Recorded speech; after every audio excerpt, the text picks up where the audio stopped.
Hello. Yeah, good evening, all. If anyone can confirm that you're able to hear us. Yes. Yeah, we'll just wait for one more minute and then we'll start. Hope you're able to see the screen that we've shared.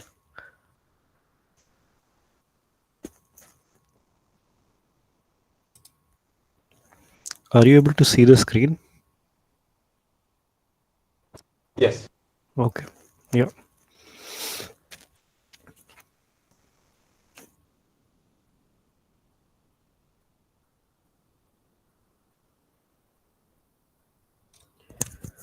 Okay, great. So we'll just get started because it's already 8:05. So hope you had the chance to look at the lectures from this week. And so we'll just look at some of the utility functions of Hugging Face and make a classifier which is loading the pre-existing models and parameters and their architectures from Hugging Face. And then later on, we'll also look at how we can make a, a chatbot using the same.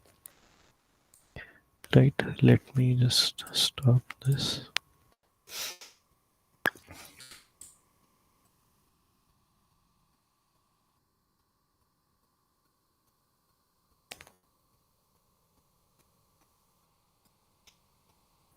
Yes.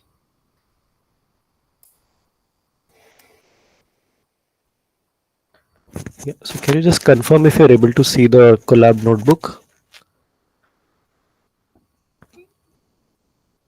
Great. So can you guys also get started with? So we'll do this the way we did our previous sessions.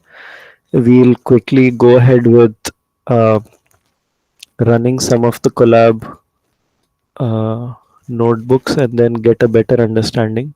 Most of these commands are very simple, so I would encourage you also to have a collab terminal open or a collab tab open in your computers, and we can just go ahead with these commands. Right, so I'll just give 1 minute. Once you are done setting up your collab, let me know. Just put a thumbs up here and we'll proceed.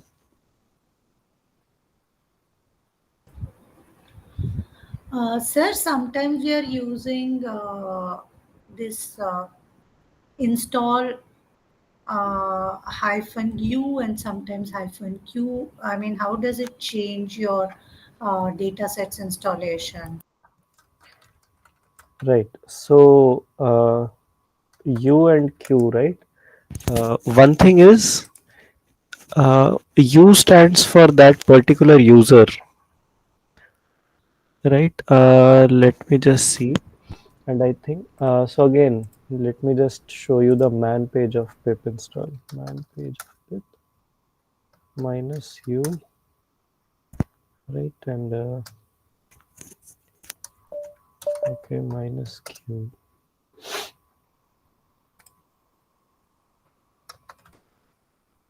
Install.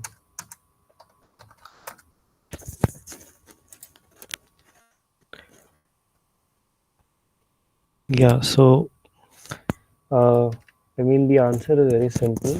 Q is just doing it quietly, right? So it just means that you will not. It's the opposite of verbose.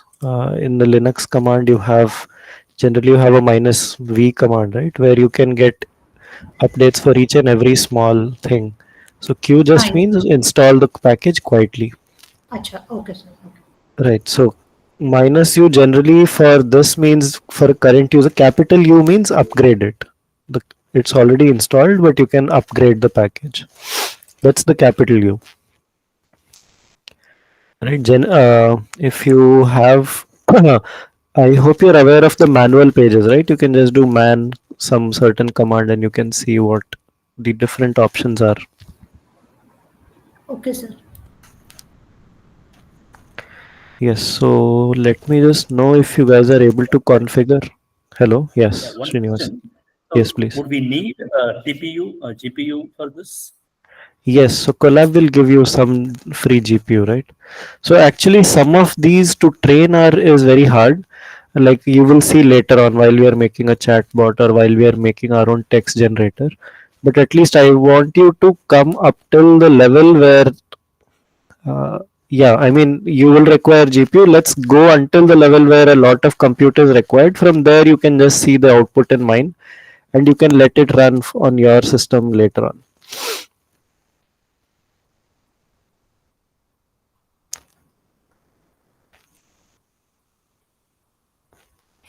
Great.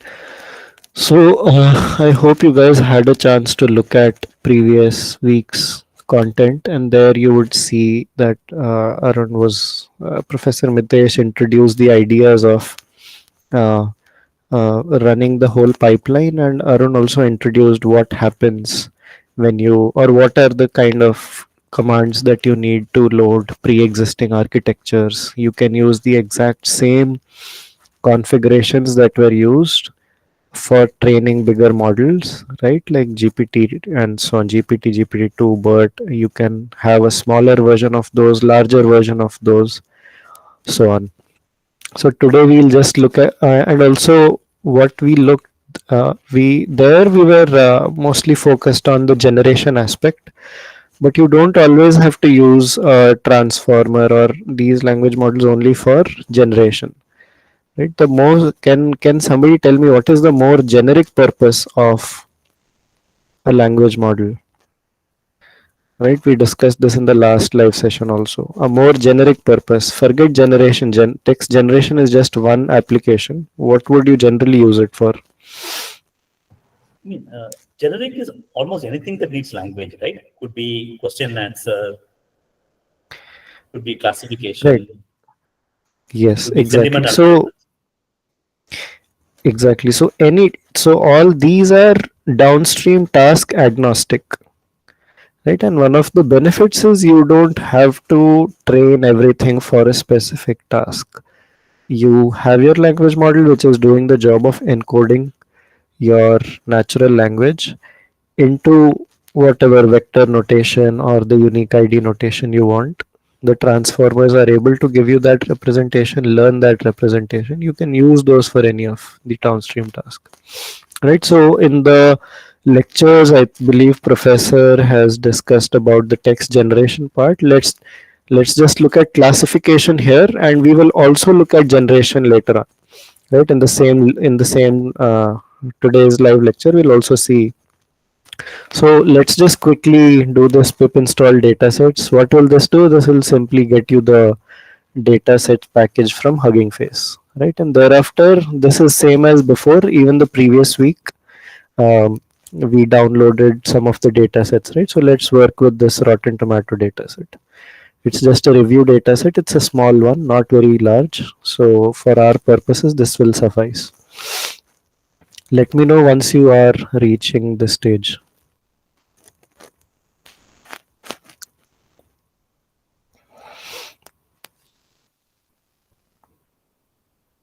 Okay, so now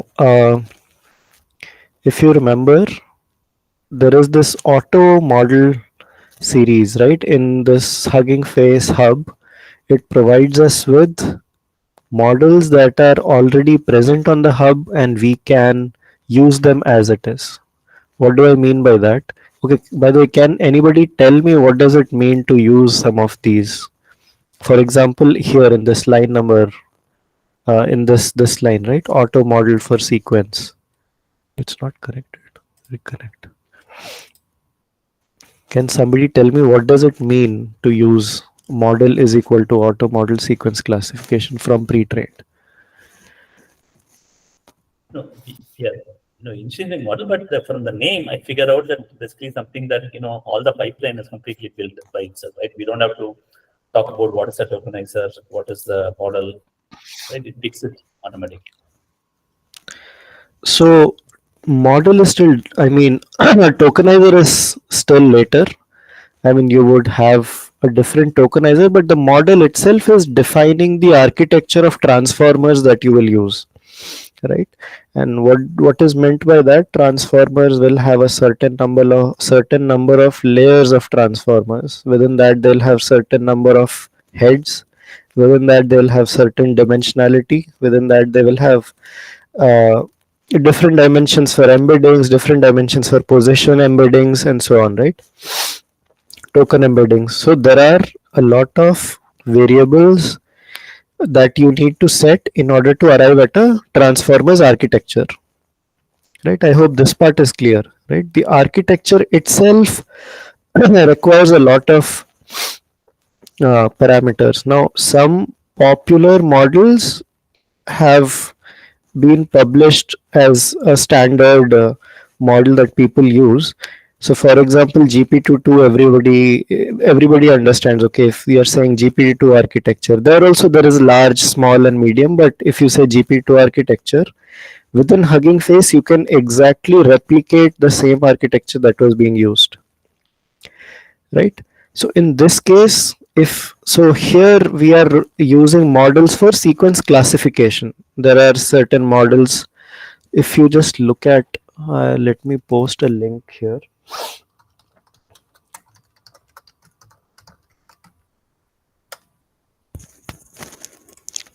right? So yeah, where is the, if you all can just quickly, if you all can just see the link that I've posted, you will see the different kind of transformer architectures that are present, right? And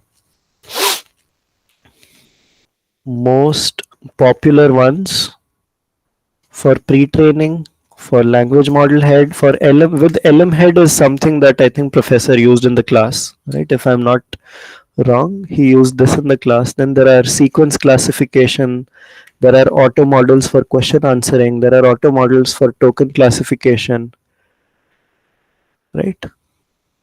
And we can these are models, right? There are also auto tokenizers. Now if we remember from the previous live lecture, we saw that even tokenizer uh, has a lot of specifications that we can give, right? What are the stop words, what is the window size, and so on. Do we need padding or not, and so on. So similarly, so yeah, so I hope now you are all at this, the part that I've highlighted here. All these are very simple commands, right? Just one or two lines. So while we are speaking, I hope you guys are executing these commands. And once you're able to execute, also just put thumbs up here so that we understand that you guys are running the notebooks. So the way we have imported transformer models from auto models, similarly, we can even import tokenizers from auto tokenizer, right? So here, what is from pre-trained, which transformer are we using? We are using Distilbert. Same tokenizer, also Distilbert tokenizer, right? So let us know if you are able to run up till this. Also, if you're using it on Collab, this should run very fast because you're not downloading any of the data sets locally, right? So on the cloud, I think Collab has a very good integration with downloading these stuff on the Collab server, right? So even files worth 500 MB, 600 MB get downloaded within a couple of seconds,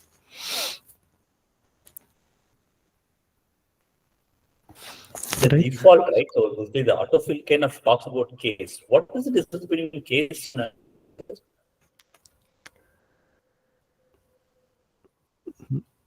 Hello. Yeah, Srinivasan, I'm not sure if it's my internet or yours, but I could not listen to your question.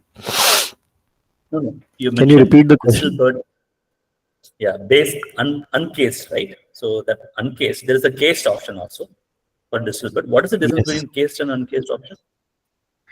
So I'll have to just a second. I'll look up the uh, uh, exact specification of the architecture, but you can generally think of it as everything uncased is like they would have uh, got everything to a lower case or to uppercase. But I should just compare the exact specifics if there are difference in architectures also or not.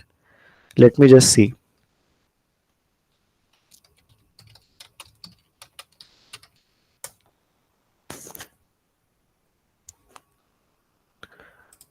So, but you understand. So case is generally uppercase, lowercase, right? Here it is uncased, so they should have reduced everything to a common either lowercase or upper. Most likely it's all lowercase. But let me just see if there is a difference in the architecture in terms of other parameters.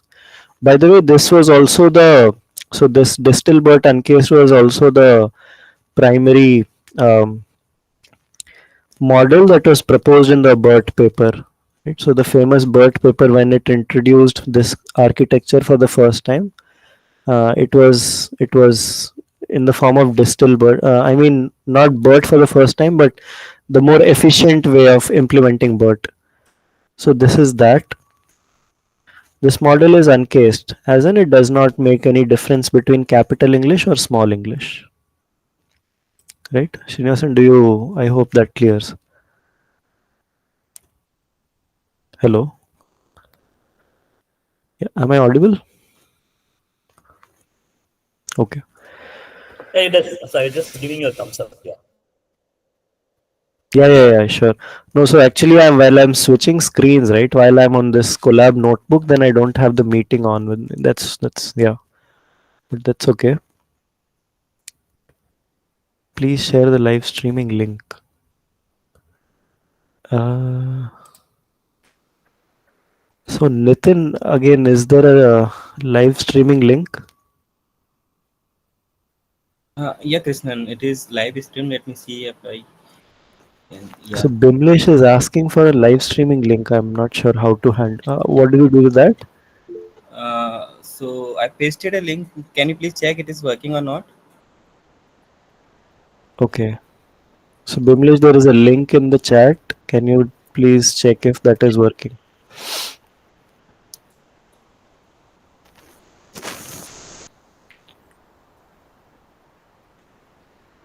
Bimlesh, are you there?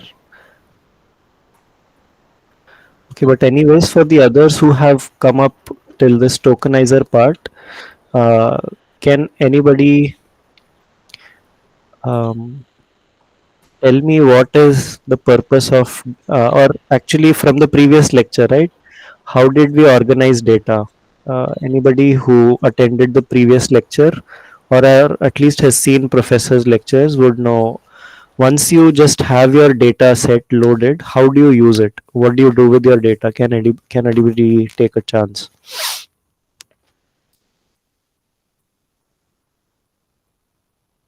In terms of memory efficiency, you batch it, or you mean that, or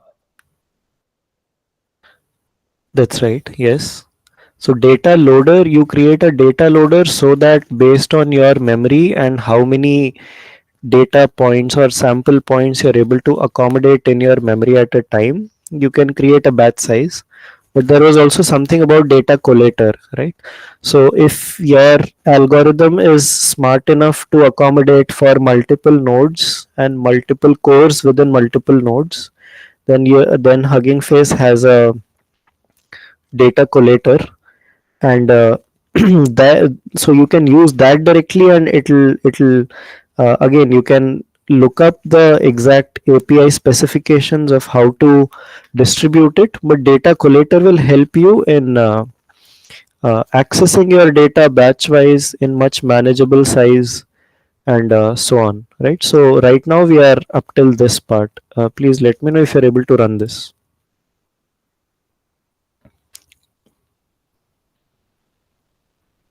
So also note that you're passing in your tokenizer.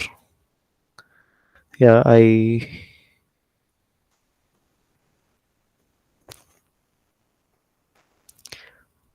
okay.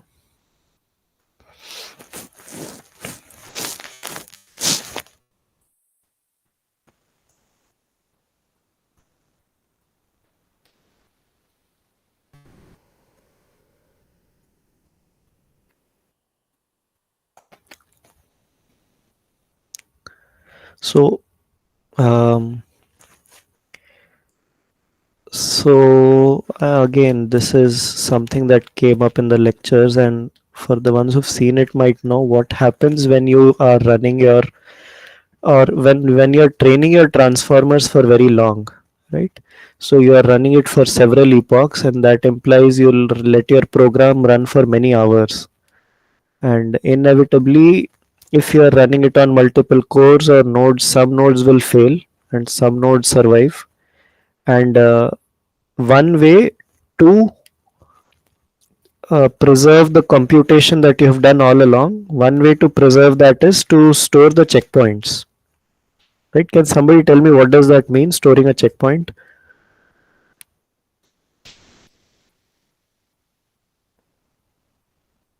Basically, all the moving parameters are saved in a disk file. So Hemant, your voice was not audible. Can you just speak a little louder into the mic? It was very faint. Hemant, we could not hear you. Yeah. So basically, all the moving parameters are saved into the disk file. Right. So what are we doing here, right? Essentially, what have we done till now? We have just loaded a data set, right? And we have loaded an architecture. Now, finally, you have to use some form of gradient descent or some form, any optimizer of your choice. You want to learn the parameters of that model, right? Using an optimizer. So, you are running several epochs to finally arrive at certain weights. So a checkpoint is whatever after, let's say, 500 or 100 or whatever number of epochs, you can specify that you want to save the model parameters that are learned until that point. So that, and this is so that suppose even if your compute machine crashes, or for whatever reason your program crashes, maybe it comes at a unhandled error case, right? Maybe it saw a token that you had not specified for, or you did not specify an unknown token, or whatever reason, right? Your code crashes. You don't have to run gradient descent right from beginning. Whatever is the stored parameters after running, let's say 100, 200 or 1000 iterations, you can start running from there again. So it is like reusing your compute, right? So that's where you can given your output directory. Most of these actually, here I am specifying the training arguments. You can actually, if you see the lectures, right, they are even using the training arguments that are given by the standard architectures, right? So you don't even have to specify exact batch size or how many epochs to train for, uh, right? All this can also be done automatically, but generally it's a good practice to set this batch size based on your machine's compute. You will not always have the, yes, I think Hemant has a hands up, but Hemant, you'll have to speak a little louder because your voice is very feeble.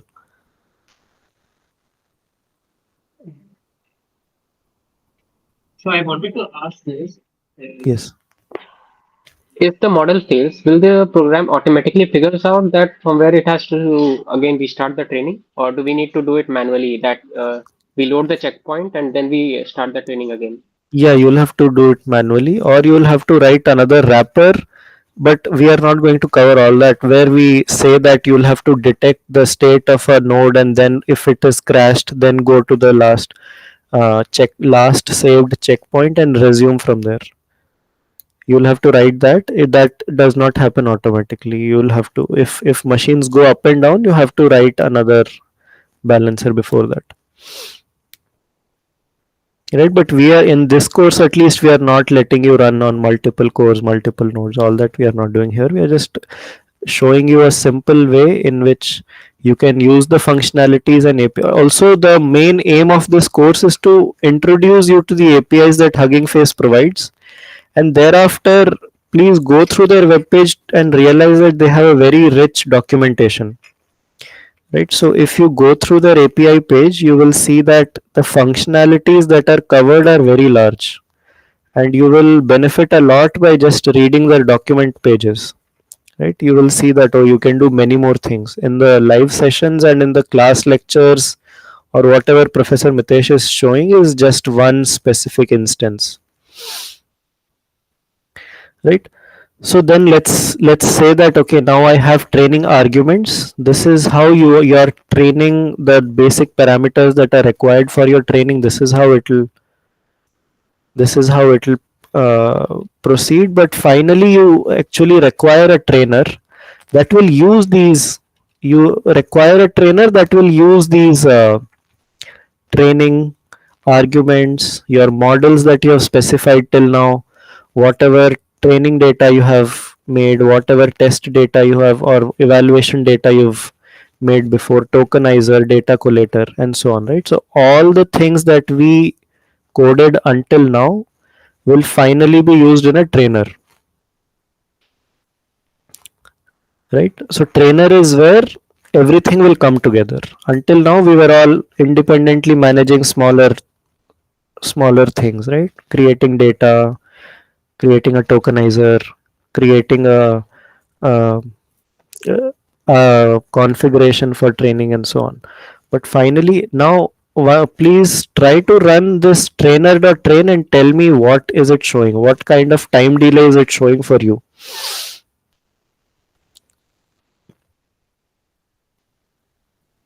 You can write it in the chat and tell me that what is the kind of delay that you are or the time or the number of epochs it's showing. Epochs it will show you the same, but based on your batch size, based on your collator size, it will give you an estimate on how much time will your program run for. So in the chat I would encourage some of you people to at least write what are you seeing. Krishnan, can you please copy the tokenizer piece of thing here in the chat? I think You want the tokenizer part? Yeah, so okay. tokenizer is this, right? No, that is done. That is done. The bottom one, So the map that function. is the tokenizer, right? The map You want function, the this? mapping. Yeah, yeah. I see. Okay.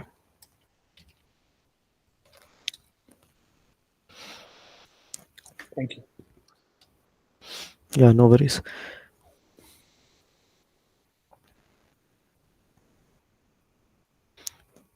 Also, if you're using an ID or if you're, I think, yeah, but that differs for everyone. Yeah, so let me know what are you looking at, what kind of numbers are you getting, or just the number of this, the TQ bar, right? The P bar, the waiting number of epochs that it shows you for this trainer.train.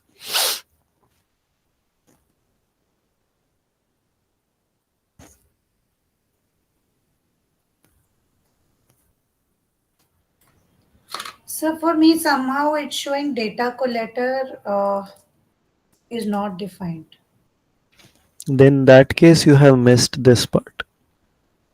I'll just copy that in the chat. You'll have to. So, have you had this part done from transformers data collating with padding? Acha, nahi, that part I have not done. Correct, correct. I think I missed that one. Yeah, I'll just see. Because I did training arguments. After training arguments, what do we have to do? I did this training arguments thing. It's running. Okay, so training arguments will run, but also have your data collator ready. Data collator, sir. I can't see where you I, have. it is the cell. It is this cell that I am highlighting here. Acha, just 1 second, sir. Okay. It is Yes. also, yeah. Yeah. Just 1 second. I'm getting 9.5 iterations per second. So I don't know whether That is okay, but is it giving you an estimate on time? How much time is it running for? How much time has it run out of how much time is remaining? It will also. 541/2134. Yeah, one minute and less than 320. Yeah, 1 minute is run, and then And about three minutes is what is expected. Seems to be that. no. Or 3 minutes So left. okay, then 3 minutes is a okay time, but I doubt it will be 3 minutes. It will be more than that. So if you can just copy paste that part, right? Whatever is there in the square braces, can you copy that in the chat and post it?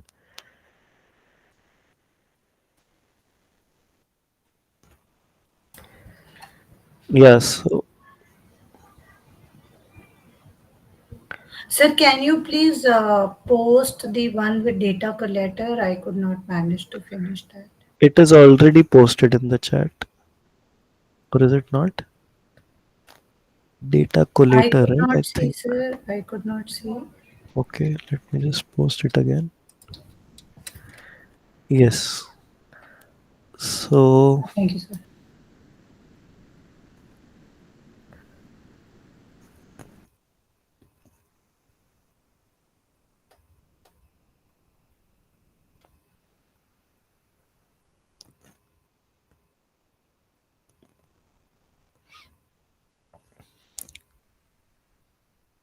So internally, data collator uses the data loader pipeline, right? yes, internally yes. Okay, so I see that already we have output running from Kaushik. Then we have with Govind and Srinivas. Yeah.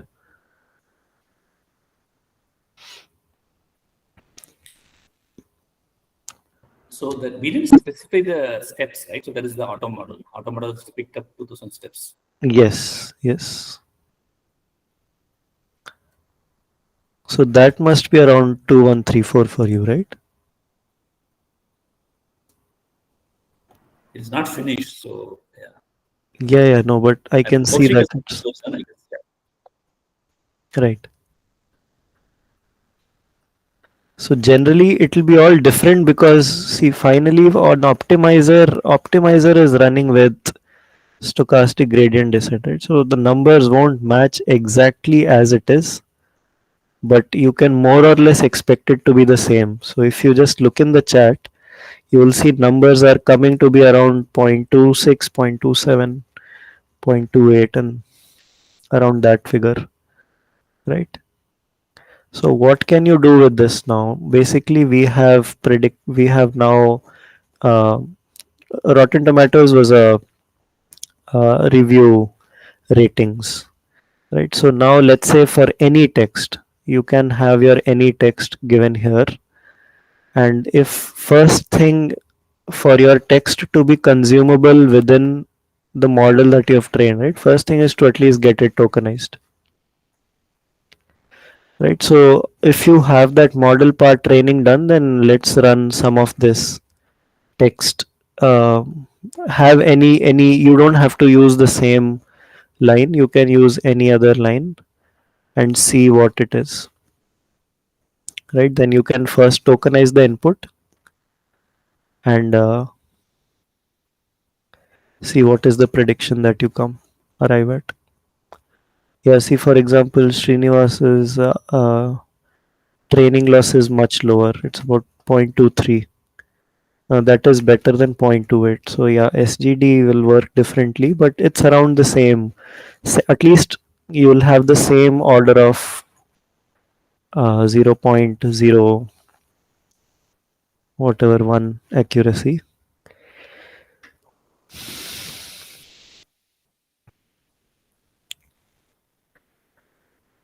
right? So here is the text is any given new sequence. Then we will pre-process the text. How will we do it? We'll tokenize it, right? So tokenizing it will give us it all the tokens and their IDs, right? Now we have to finally get our predictions on this tokenized input. So how can we do? So by the way, this the lines that I have commented out here, right? Can you see the commented out lines?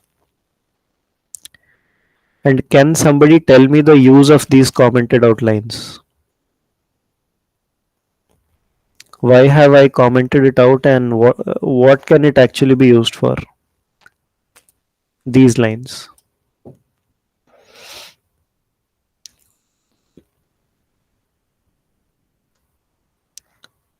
Can you all hear me?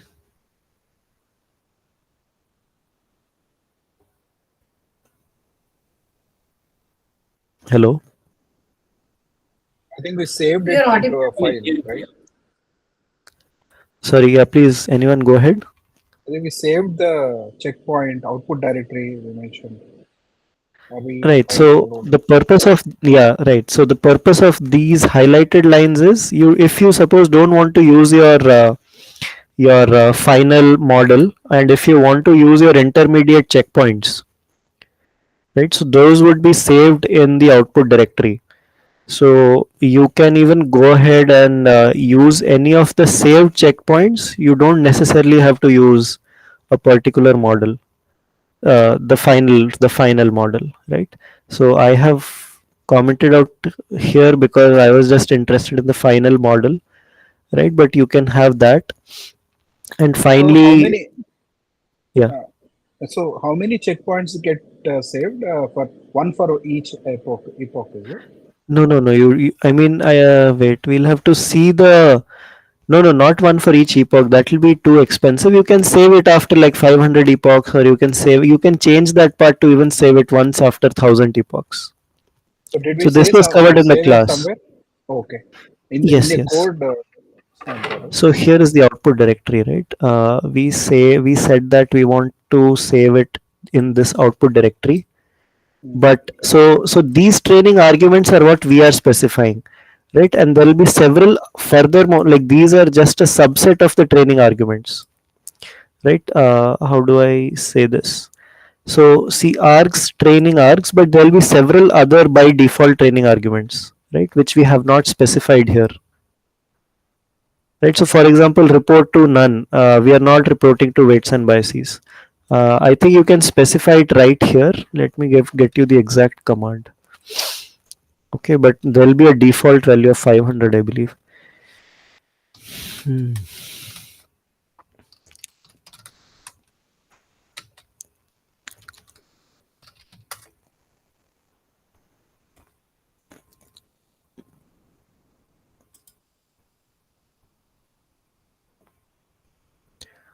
So in the config JSON, but we are not making any of those config JSONs, right?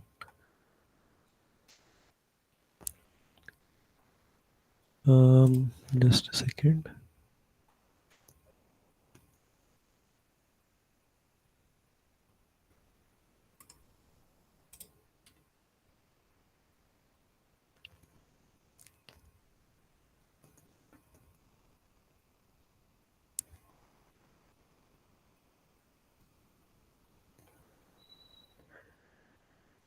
Right, okay.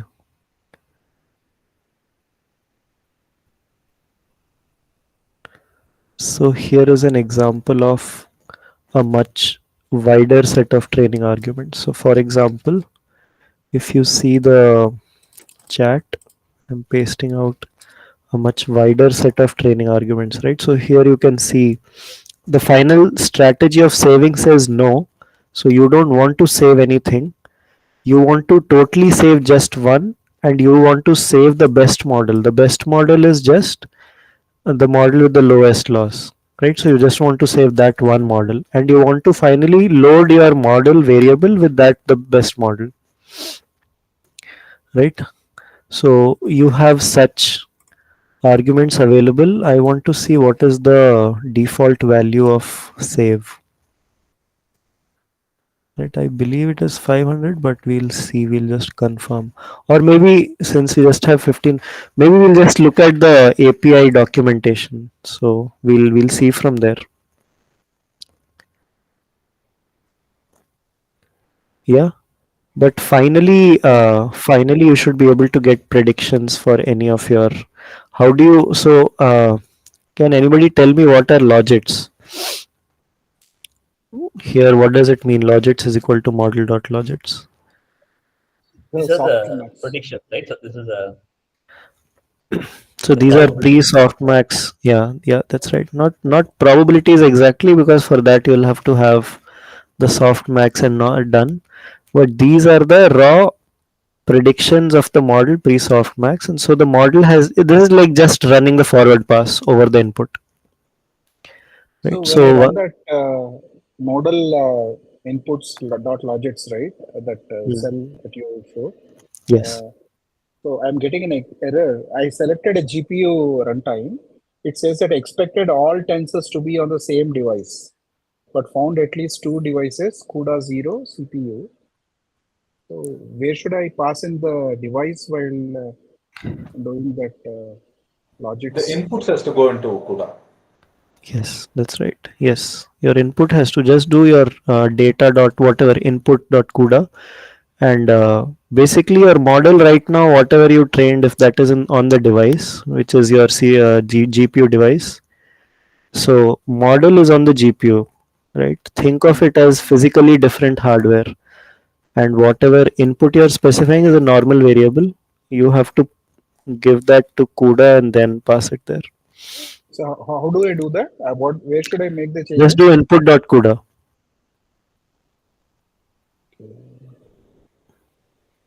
After tokenizing, is it?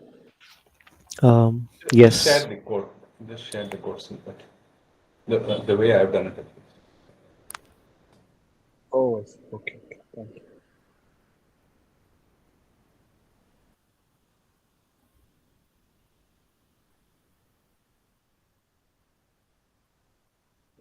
No, I tried that. Even then, I get this error, right? So I So Kaushik has posted the exact code here, right? You can have your device variable and then you can even do two device.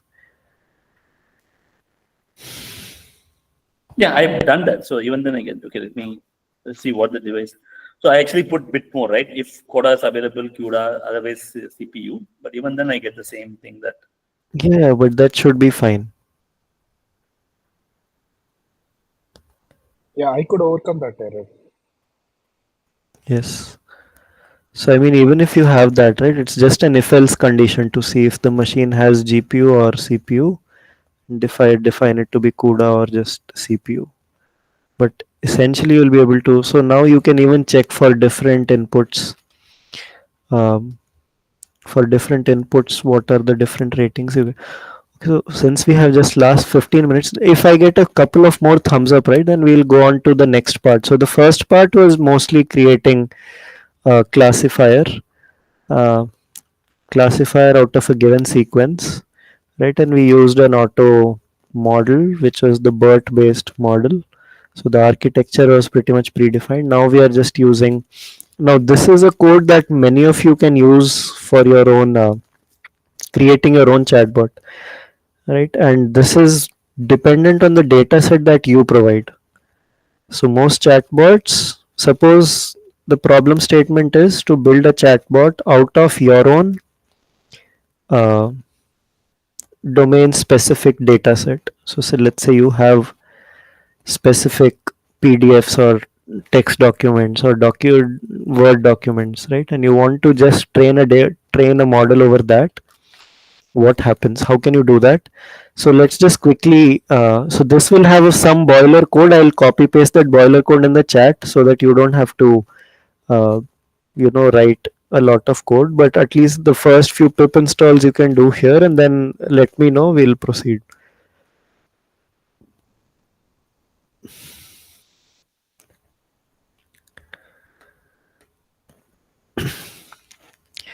Right, and let me just copy paste these few imports first. I've okay, wait, control C.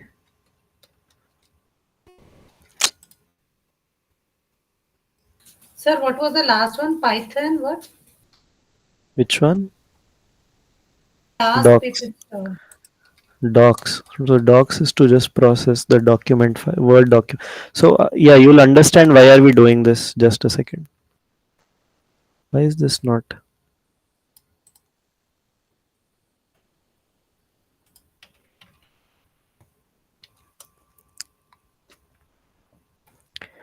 So I've copied some of the import statements directly, right? And so if you recognize from the import, we are using this GPT-2 LM head. This was used in the lectures by the professor, right? Data collator for language modeling was also used.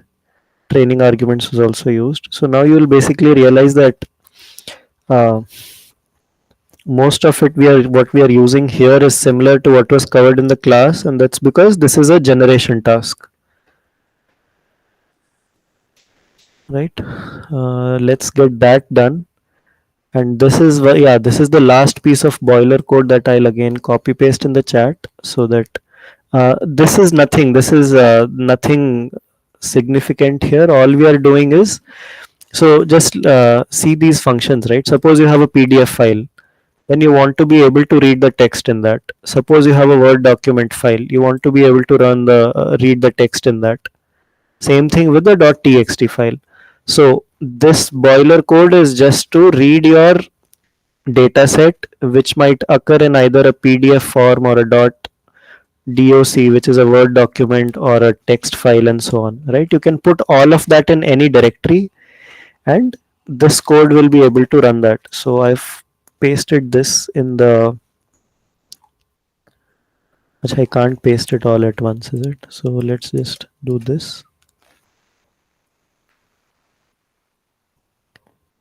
right? And let me then do this.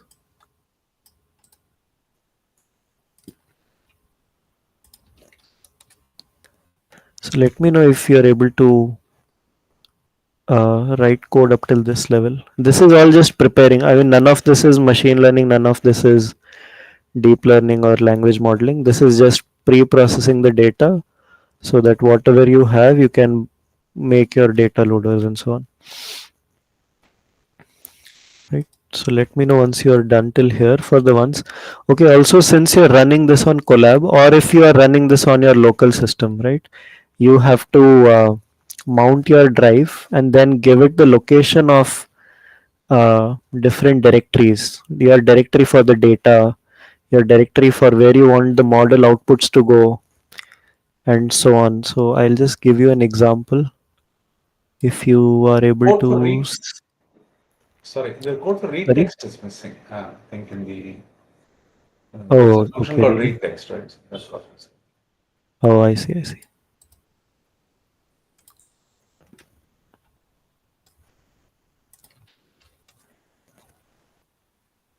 Yeah. Now is it? Now that must be there. So are you able to see this, the screen here? So what I have downloaded here is just a lot of text documents, which is on different topics, right? Some documents on politics, some documents on business. But just for the sake of this lecture, you might, or I can just give you a link, right? I can give you a link, so that is there any way to share a PDF or a document or a archive file quickly over the chat here? There is no way to share a file, right? I can maybe, just a second, I can maybe,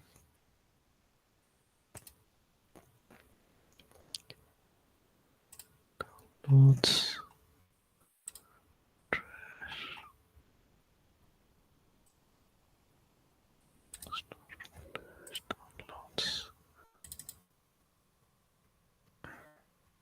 Yeah, okay.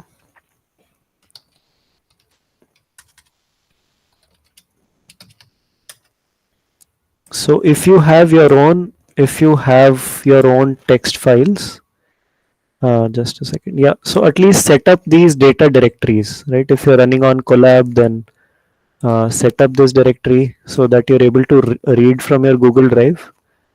And if you're running it locally, then just make sure you have. And until then, I'll try to share some.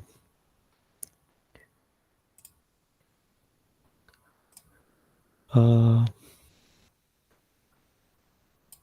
yeah, where is it gone?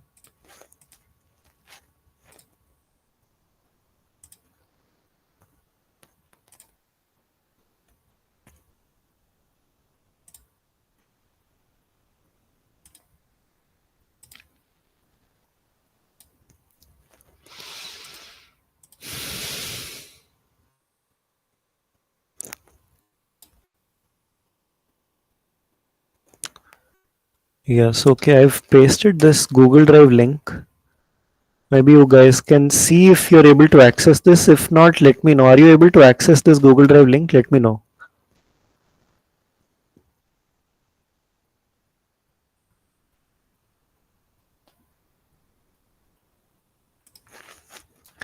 So what I have pasted in Google Drive is basically a sample data set. If you don't have any data set with you that you can use in the, oh, okay, in that case, then you can probably use this data set, right? So let me know if you are able to access this Google Drive link.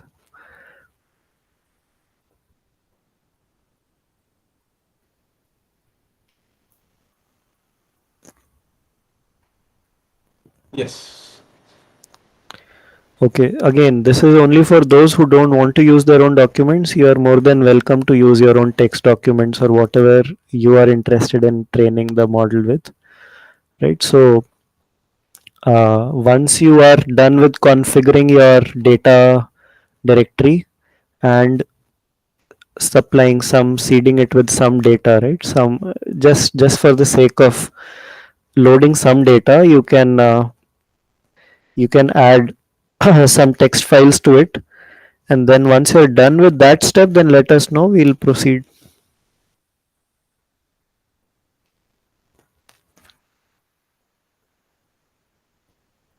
So we expect to have configured the data directories. If you're working in Collab, then you'll have to give permissions to your Google Drive.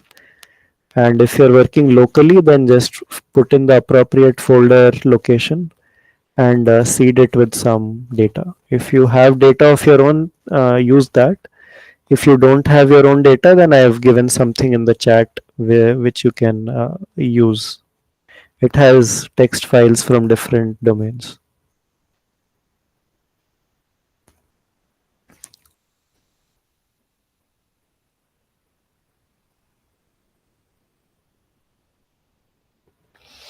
And actually I'll also, so this is also just boiler code reading the document. So I'll also copy this part and put it in the chat so that you don't have to write this. Oh, so I think with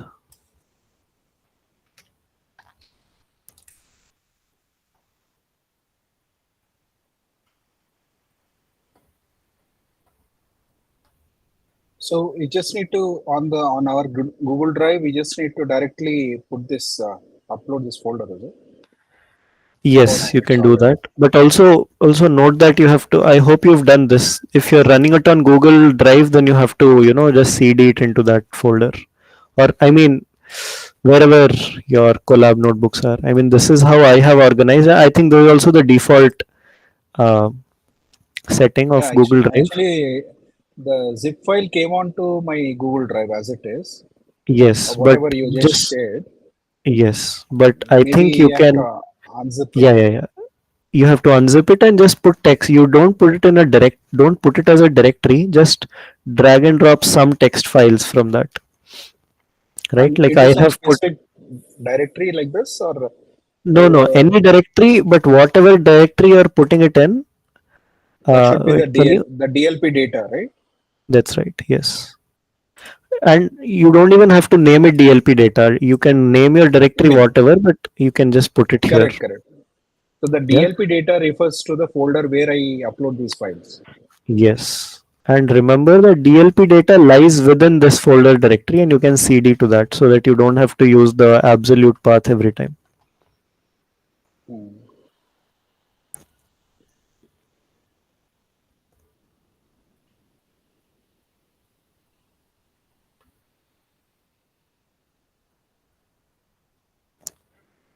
Right. So until now, what have we done? We have just created the data set. We have now also this part, right? Reading the document from the directory.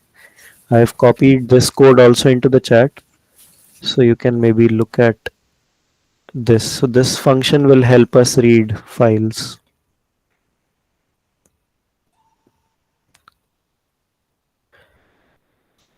right?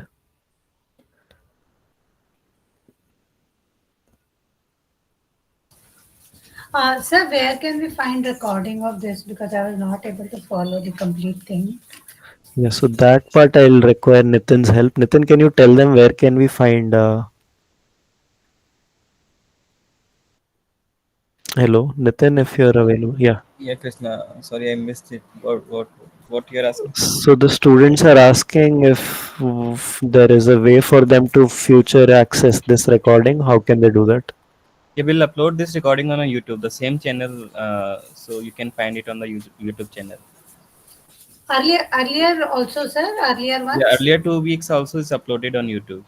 Okay, okay, okay. Thank you, sir.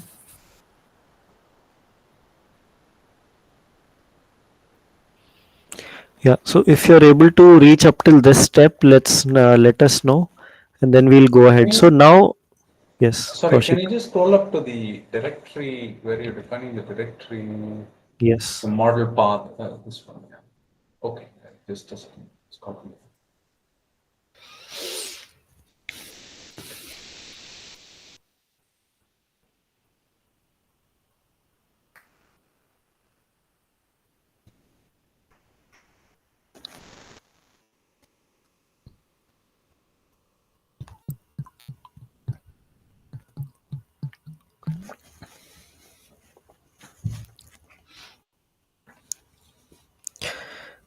Okay, I'm good. Thanks. Yeah. And this part of code is there in the chat. So the way you can read your files and you can split your files into the train text and the validation text, right? So this, you're writing your whole training data into a train text and validation data into the val text. So now from the previous section of this lecture, you would know what do. We create a tokenizer and we have a model, right? So this is exactly the tokenizer that was also used in the lecture, right? If you see Gautam, oh sorry, Arun was using this GPT-2 LM head model and GPT-2 tokenizer, right? Uh, you can just given this input, it will load the GPT, but if you're interested, and that is the whole point of this course, for you to try several things by yourself looking at the documentation. So if you are interested, you can look at the larger models, GPT, GPT-2 large, GPT-2 XL, and so on, right? But here we are just using the standard GPT-2 tokenizer and the pre-trained architecture of GPT-2, right? Once you do that, it will quickly download the whole architecture, the tokenizer, and so on, right? Then what do we do next? We create a data loader and data collator, right? So by now you all must be comfortable in at least enumerating the pipeline. You have to have your data, you have to have your tokenizer, you have to have your model, right? Now data, further you need your data loader and data collator, right? Your model training will happen once you feed in all these three: your training data, validation data, your data collator, and I hope at least this pipeline is clear, right? Yes. Right. Now again, same as before, what do we need? We need training arguments. What is training arguments? It will give you uh, um, it will give you some configuration for your trainers, right? Here you can tell how many epochs you want to run it for. This should have been save step should be 1000, right? And how many uh, where do you want to log it, or do you want to overwrite it, and so on, right?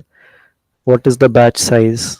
Again, this is just training arguments, right?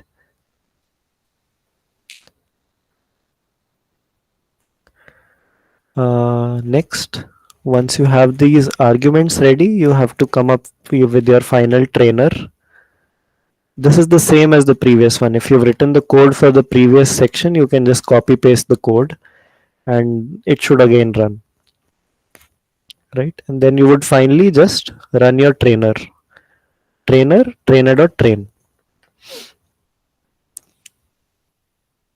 right? Now what has happened? Can anybody just summarize the whole pipeline in one sentence or two sentences? What have we done here? Would anyone want to go ahead and summarize the steps we took in this second part, right, to create a chatbot? What did we do? Can you summarize it in a plain English sentence, one or two sentences?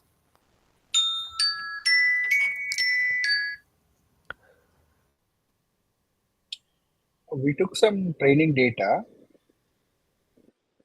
and we kind of loaded it, and we created a training dot text and val dot text and test dot text. Then so earlier in the beginning part, we kind of downloaded it from Rotten Tomatoes, right? That data set. Now here we uploaded our own data and we created this text Right. files, and we had helper functions to do that. Once the data is available, then again we took the Burton case. To here we took the GPT-2 model and the tokenizer, and the GPT-2 model this time is what we trained against this data that we created. Yes, data that we created. So that's right. And this could be data. So suppose you are working in finance, let's say, or you are working in insurance, and you have a lot of data just related to finance. You have a lot of data just related to insurance. And by the means of those helper functions, right? Let's say that data is in the form of PDF or it's in the form of Word documents and so on. So you can, after this lecture, you should be able to consolidate all that data and train a chat GPT or not exactly chat GPT, right? You'll require much larger compute for that, but at least train some form of text generation model based on that particular data set. And the hope is it will be much more adapted to your own domain specific data, right? Then thereafter the pipeline is very simple. We have training arguments, we have trainer, we have tokenizer, right? And then that's it. You do trainer.train. I did not run this because it was taking a lot of time to run this, right? But finally, when you just do this, right, model is equal to from pre-trained here, uh, sorry, so once you save your model, you save your model to the model output path.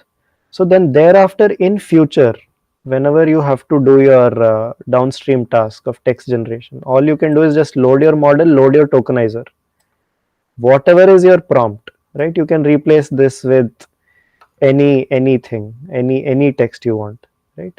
You first just tokenize that prompt, right? And thereafter you just do model.generate, you feed in the output of the tokenizer, whatever is the max. So these are again, so these are if you see the class lectures, right? So these are some of the default I mean, you would understand what's the purpose of each of these arguments, right? Max length, do you need padding? Yes. What is the padding token? If you remember in the class, it was used as the same token, right? Uh, end of uh, end of sentence, or what is that called? The token of GPT-2 model. If anybody remembers from the class, It's end of text. that's right. End of text. And there is just one, right? There is no CLS, there is no separator, and so on. And then finally, that's it. You just look at your model.generates response. That will again give you just IDs. You have to again use your tokenizer to decode the output, and your then response should have a text in plain English. Right? The longer you run your model, the larger data set you run your model on, you'll have better responses. That completely depends upon your compute power, how much GPU you have to spare, and how much machines you can, and how long you can run it for. Right? But So this here is, the generate is part of GP2, right? Not all the models have a generate function, no? yeah, that's right. Yeah, but this particular model, if you use it from this auto LM head, right? Where is it gone? Where is it? We just loaded, right? In the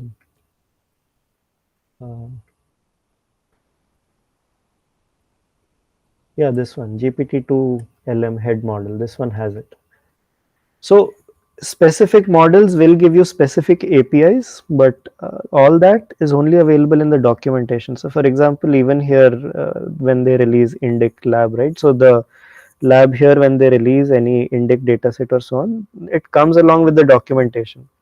So how to use the variables like the index and so on, that is available through the documentation, what all APIs are available.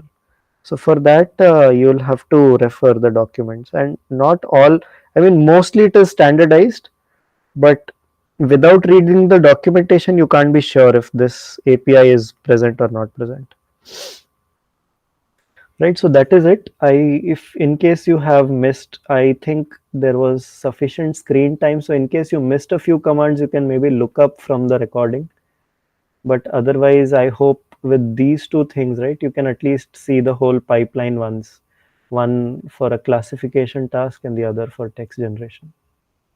Right, so I think we have also exceeded time by a few minutes. So if there are no questions, then we can stop. And otherwise, if you guys are already running late for your any other meeting, then you can batch Can I size ask a increase. question? Just So a second, there is something in the chat already. Can batch size increase the training speed?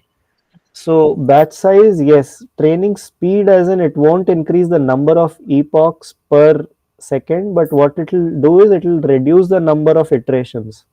But note that increasing the batch size implies increasing in the memory, right? And all these models have several million parameters, right? So if you're increasing your batch size twice, definitely your number of iterations will reduce, but your memory should be that big. Yeah, sorry, I think somebody I interrupted someone, right? So please go ahead. Somebody was asking a question and I no, interrupted. Sorry. I Yeah. was asking a question. Yes, please go on. Yeah. Is there any place where we can see the amount of resources that are required for such kind of training activities? For example, if I have a GPT-2, and Yes. so if I want to White try papers. GPT-2 or something like Yeah, that. yeah. So I mean, if you just have to Google for it. Firstly, a lot of benchmark numbers are already released in the white paper. But if you want specifics, right, people have done lot of benchmarking and released it in blogs and so on. So you just Google it, you will find lot of online resources comparing the runtime, compute machine, and so on.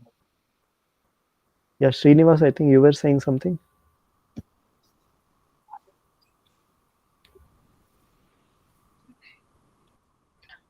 No, just for curious, sorry, I forgot to unmute. What is the output that was generated? I just want to see that. No, no. So actually, yeah, I was working on this morning, right? So I did not have the time to fully change, train the Chat GPT thing, and my uh, collab got restarted in between because I let it run and I went ahead for a seminar and so on. So by the time I came, I had to rerun, so I could not rerun it again before this live session. But this program, this definitely runs. If you want, I can again let it run overnight and we can send you whatever is the output. But this thing got restart before this meeting, so I did not run it again.